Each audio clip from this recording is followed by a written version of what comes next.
এই কারণে আমরা এই মনোনয়নপত্রটা গ্রহণ করতে পারছি না, আমরা বাতিল করতেছি।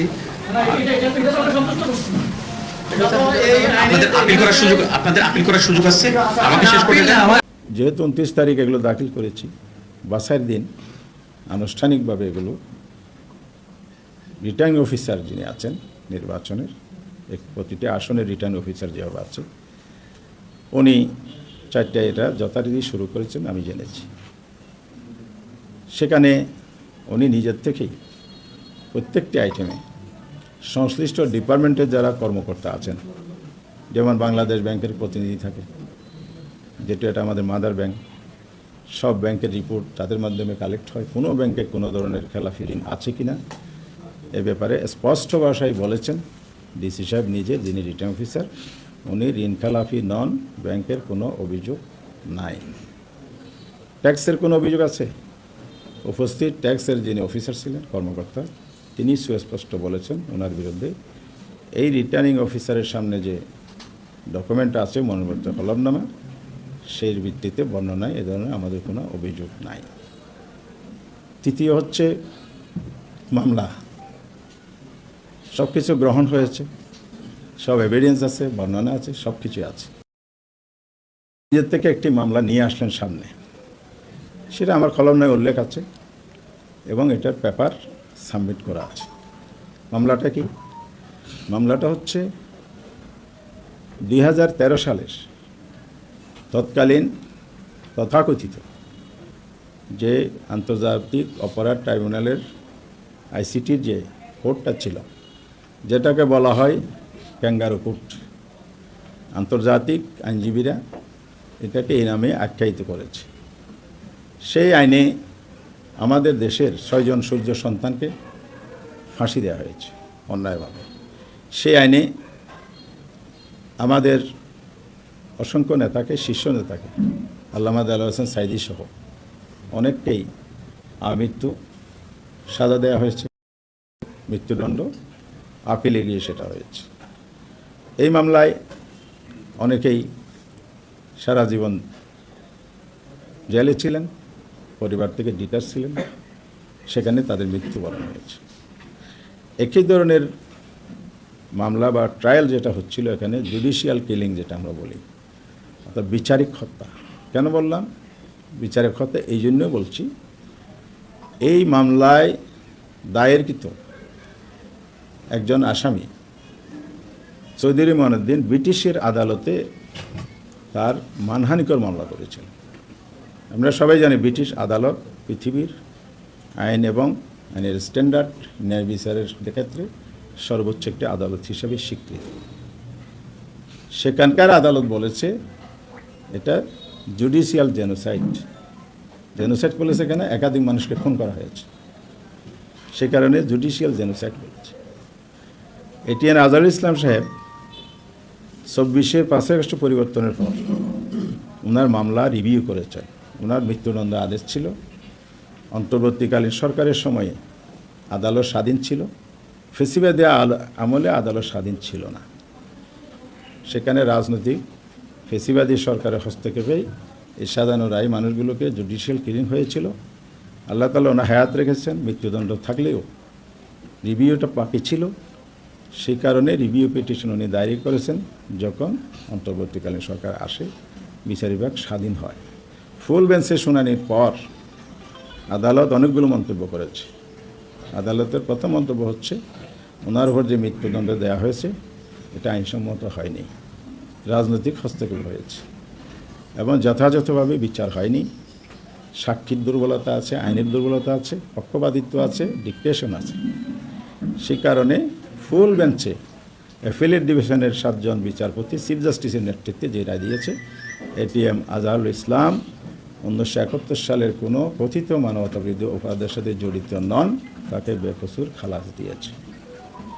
এরকম একটি আদালত দ্বারা মানুষকে খুন করার যে জুডিশিয়াল প্রসেস করা হয়েছে, সেটাকে বাংলাদেশের সিনিয়র আইনজীবীগণ বিতর্কিত আদালত বলেছে। আন্তর্জাতিক আইনজীবীদের একটা সম্মেলন, সেমিনার হয়েছিল সেরাটনে, সেখান থেকেও এই আদালতের বিরুদ্ধে নানা প্রশ্ন তোলা হয়েছে। এটা আন্তর্জাতিক মানের বিচার হচ্ছে না, এই আইনটাও আন্তর্জাতিক বিচার সম্ভব নয়। সরকার কর্তৃক নিয়োজিত বিচারক, সরকার নিয়োজিত প্রসিকিউটর, সরকারি কর্তৃক নিয়োজিত সাক্ষী সব অ্যারেঞ্জমেন্ট করে যেহেতু করা হচ্ছে, এখানে ন্যায় বিচার পাওয়ার সুযোগ নাই। সেই কারণে এই আদালতটাকে বিতর্কিত বলা হয়েছে। এটা সেই আদালত যে আদালতের মাধ্যমে রায় দিতে গিয়ে স্কাইপে কেলেঙ্কারি হয়েছে, এটা আপনারা জানেন, সবাই বিশ্বব্যাপী জানে। তো সেই আদালতের বিষয়টা বিতর্কিত আদালতে আমাদের সিনিয়র আইনজীবীরা কথা বলেছেন। আমি একটা সমাবেশে শাপলা চত্বরে এই বিতর্কিত আদালত বলছিলাম। এই ভিডিও ফুটেজটা হয়তো আপনারা এখনও পাচ্ছেন। বিতর্কিত আদালতে ন্যায় বিচার পাওয়া সম্ভব নয়, এটা আমার বক্তব্য নয়, বাংলাদেশের সিনিয়র আইনজীবীরা এটা বলেছেন।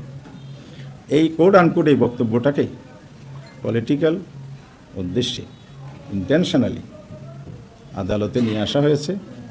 সেই কোর্টে আমার মামলাটা হয়েছিল, তখনকার সময়ে যে কোর্ট আন্তর্জাতিক অপরাধ ট্রাইব্যুনাল, তারা মামলা দায়ের করেছে হলো আদালত অবমাননার মামলা। অর্থাৎ সেখানকার আইনে আর্টিকেল 11 সাব আর্টিকেল 4 যেটা বলা আছে সেটা আদালতের ক্ষমতা বলে। আদালত আন্তর্জাতিক অপরাধের যে ফৌজদারি অপরাধের বাইরেও যদি কেউ আদালত মনে করে আইনের আওতায় আনা দরকার, সেটা কগনিজেন্সে নিতে পারে। তা আমার বক্তব্যটা কোড আনকোডও একজন আইনজীবীর বক্তব্য, আমার বক্তব্য ছিল না। তথাপি উদ্দেশ্যমূলকভাবে হয়রানি করার জন্য আদালত অবমাননার মামলা হয়েছে। এটা মামলাটা একতরফা ছিল, শুনানি, সাজা সব কিছুই। 2 মাসের মধ্যে সাজা ঘোষণা করা হলো, 3 মাসের আমাকে জেলে পাঠানোর জন্য রায় দিল, গ্রেপ্তার হব। দ্বিতীয় ছিল 3000 টাকার আর্থিক দণ্ড, অনাদায়ী আরও কয়েকদিন যেন, সেখানে একটা কথা উল্লেখ আছে। আমি আদালতের প্রতি শ্রদ্ধাশীল হয়ে কোর্টে সারেন্ডার করি সে মামলায়। পরে আমার জামিন হয়, আমি জেলে ছিলাম। তারপরে এই মামলা যেহেতু শেষ হয়ে গেছে এই পর্ব, তখন আমি নিজের থেকেই আইনজীবীকে বলেছি এই মামলা যেন আপিল হয়, কারণ আমার উপর ইনজাস্টিস করা হয়েছে। জাতি জানুক, ভবিষ্যৎ প্রজন্ম জানুক কী অবিচারটা কেন হয়েছে। সেই জন্য আমি মাননীয় সুপ্রিম কোর্টে আপিল করেছি। আপিলটা এখন পেন্ডিং আছে, চলমান আছে। ইতিমধ্যে একাধিকবার সিরিয়ালে আসছিল। জাতীয় পর্যায়ে গুরুত্বপূর্ণ মামলা থাকায়, কেয়ারটেকার সরকার ব্যবস্থার মামলা আর অন্যান্য মামলা, এটি আজহার ইসলাম সাহেবের মামলা, এগুলো জাতীয় গুরুত্বপূর্ণ মামলা। সেই কারণে এটা সিরিয়ালে থাকলেও প্রায়োরিটির ক্ষেত্রে এটা পিছনে পড়ে যায়। সেভাবে এখনও আদালতে পেন্ডিং মামলাটা আছে। কোনো আদালতের রায় যদি হয়, আপিল যদি চলমান থাকে, সেক্ষেত্রে জামিনে আসামি তার বিরুদ্ধে কী নেওয়া যায় না যায়, এগুলো আইনি বিষয়। আমার যে ট্র্যাডিশনালি আমি জানি আইনের বিষয়ে আমি ব্যাখ্যা দিতে চাই না, আইনজীবীরা দেবেন। এই ক্ষেত্রেও আমার ওপর কোনো ধরনের এখানে হস্তক্ষেপ হওয়ার সুযোগ নেই। দ্বিতীয় হচ্ছে আজকের ঘটনাটা। আজকের ঘটনা হচ্ছে আমাদের কনস্টিটিউশনের 66(2) ঘ, সংবিধানের ধারা নম্বর 66(2) ঘ, সেখানে বলা আছে কোনো ট্রাইব্যুনালে যদি কেউ সাজাপ্রাপ্ত হয়, তাহলে তিনি জাতীয় সংসদ নির্বাচনে অযোগ্য বলে বিবেচিত হবেন। আর সংবিধানের এই অংশটা এবার আরপিওতে রাজনৈতিক দলগুলো পরামর্শ দিয়েছে, আমরাও দিয়েছি, নির্বাচন কমিশন আরপিওর অন্তর্ভুক্ত করেছে। অর্থাৎ একটা কপি পেস্টের মতোই। আগেও এই আইনটা মাদার লতে ছিল, এখন বাংলাদেশের সুপ্রিম ল হলো কনস্টিটিউশন, সংবিধান সর্বোচ্চ আইন। তার অধীনে যে আইন তৈরি হয়েছে সেটার নাম হলো নির্বাচন পরিচালনার জন্য আরপিও। তো এখন সেই আরপিওতে কোনো ধারা যদি থাকে, আমার জানা মতে 66(2) ঘ সংবিধানের ধারাটাকে আরপিওর 12 মর্দিন্যানতে ইনক্লুড হয়েছে। তাহলে এটা নতুন আইন না, এটা আগের সংবিধানের ধারাটাই এখানে ইনক্লুড করা হয়েছে। তাহলে আমাকে যে শাস্তি দিল ট্রাইব্যুনাল, এটা হলো 11(4). আর এই বিষয়টা আমি সুনির্দিষ্ট করে বলছি, যেহেতু তো বেআইনিভাবে আমার নমিনেশন বাতিল করা হয়েছে। এই আইনের ব্যাখ্যাটি আমি দিচ্ছি। 11(4) হলো কোর্টের এখতিয়ার, পাওয়ার অফ দ্য কোর্ট। এই বলে ওনারা আদালত অবমাননার এই ধারায় আমাকে 3 মাসের সাজা দিয়েছিলেন। আর ইন্টারন্যাশনাল যে কোর্ট আছে, আইন আছে, আমরা আইসিটি যেটা বলছি, এই আইসিটি মামলার 9 ধারায় যখন কোনো মামলা হয়, কথা কি আমরা ক্লিয়ার হলেন তো? আমারটা হলো 11(4), কিন্তু আইসিটি আইনে হচ্ছে 9 ধারা।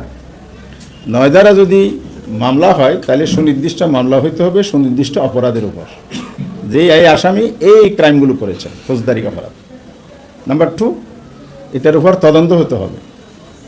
তদন্ত প্রমাণিত হলে একটা চার্জশিট দাখিল করতে হবে। নাম্বার 4, এই দাখিলকৃত চার্জের ভিত্তিতে বিচার হবে কি হবে না এর জন্য চার্জ ফ্রেম করতে হবে। চার্জ ফ্রেম হওয়ার পরে ট্রায়ালে যাবে, সাক্ষী দ্বারা প্রমাণিত হলে তারপরে রায় হবে। এই 9 ধারার কোনো প্রসেস না। এই 3 ধারা আর্টিকেল 3-তে কোনো ফলো করা হয়নি। আর্টিকেলটি হলো আইসিটি অ্যাক্টের, এগুলো কিন্তু অনেকগুলো বিধান, এই জন্য একটু পার্থক্য হচ্ছে। আপনার সেই জায়গায় যদি সুনির্দিষ্ট মামলা না হয়, তদন্ত না হয়, চার্জ গঠন না হয়, চার্জ ফ্রেম না হয়, বিচার ট্রায়াল কিছুই হয়নি, কারণ সেই মামলা তো এটা না।